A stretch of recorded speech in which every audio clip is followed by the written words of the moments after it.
Hey sports fans, Coach Nick here and welcome to B-Ball Breakdown.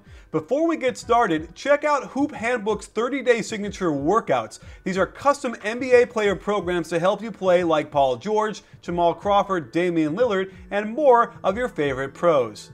Also, I'll be doing live commentary during tonight's Trailblazers-Pacers game using a new app called Second Mic. So you can hear me with the audio if you have an iPhone or an iPad. So check it out and let me know what you think. I'll also still be on Twitter during the game as well, so let's find out how it goes with my stylings as a color commentator.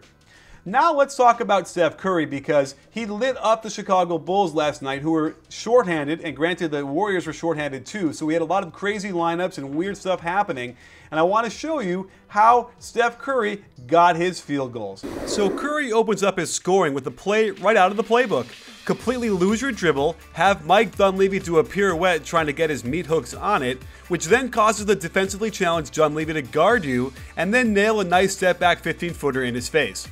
This almost looks like a sideline screen and roll, so normally the screener's man would be in position between Curry and the basket in ice defense.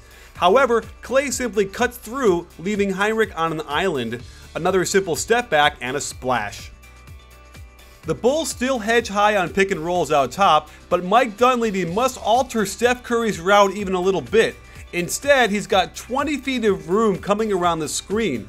I do think this should be a simple pull-up jump shot. Look how much danger Steph puts himself in by shooting a one-footed floater. The Warriors run horns, and on the high post entry, they run the regular flex action on the weak side. Butler gets creative by going around the outside of the screen, but that doesn't allow him to get back in correct guarding position, and Steph uses a beautiful hop to get the floater off safely without slamming into the big man. This is a study in great defense, better offense. The Bulls funnel Klay along the baseline nicely and close out on their men well. Snell takes away the middle from Klay, and the Bulls then move into ice to force Crawford away from the screen. Just when the Bulls think they've got it contained, Crawford executes a beautiful fake spin and forces rotation. The problem is, they have both Taj and Noah helping. It should only have been Noah, which would have left Gibson close enough to run Steph Curry off the three-point line. Instead, Curry gets one of the most open shots he'll get all year. Curry says he doesn't dip, but you can see a pretty good example of it here. By the way, due to injuries to Bogut and Lee, look at this crazy lineup Mark Jackson threw out there, with Jordan Crawford, Steph Curry, Klay Thompson, Andre Iguodala, and Maurice Spates.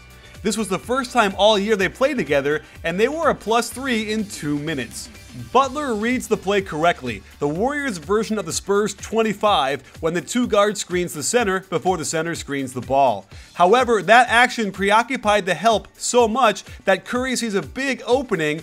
Butler expected the screener's man to be already in position, and Curry gets the most open layup he'll get all year. The Warriors like to flow into a pick and roll when the big man is in position to set a quick screen for Curry. You can't sink back on Curry, so Snell tries to close out. Watch the quick jab step and shoulder freeze to simulate gathering for the shot, and that freezes Snell and allows a crossover back towards the middle of the floor. As for the step back floater push shot from behind the free throw line, I have no words except for wow. The Warriors also like to use the pick and roll to get a big man to switch onto Curry and let him isolate. Taj Gibson plays this as well as any big man could possibly play it, and this is the shot the Bulls can live with. And you won't find many players that can get this kind of roll from that far out on the floor. Just an incredible combination of release, backspin, and arc. A lot has been made about Curry's shot selection, and there is no doubt there are some shots he takes that are terrible, but let's look at this one. The Warriors have been struggling for a lot of the first half, but had just gotten the lead, so they have a little leeway, and while this is stretching the boundaries of a 2-for-1, this is another reason for the quick release pull-up 32-footer and why it was a good shot. Here's a very basic cut through and pin down for Curry, and he gets lucky that Heinrich tripped over the lane line. Notice how he uses the hop as he catches moving away from the basket to give him a stronger base and more balance.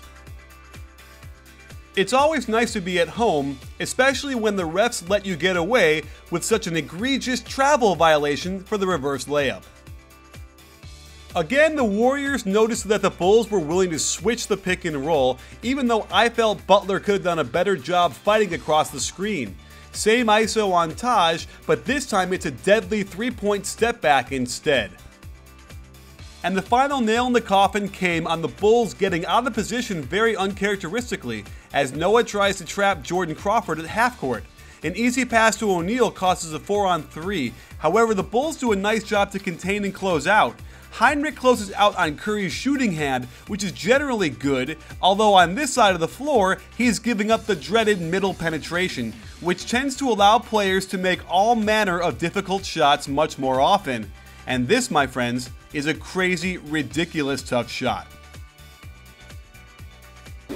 So there you have it, sports fans. While the Warriors have been struggling, and mainly Klay Thompson and, of course, Harrison Barnes, I think it's a matter of time before they get their confidence back and they get their healthy players back and start playing really well like they did in the playoffs last year.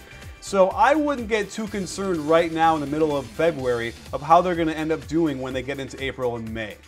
Well, thanks for joining us, sports fans. Don't forget to check me out on Second Mic tonight during the Blazers versus Pacers game. Should be a cool one. And don't forget, at B-Ball Breakdown, we're not a channel, we're a conversation.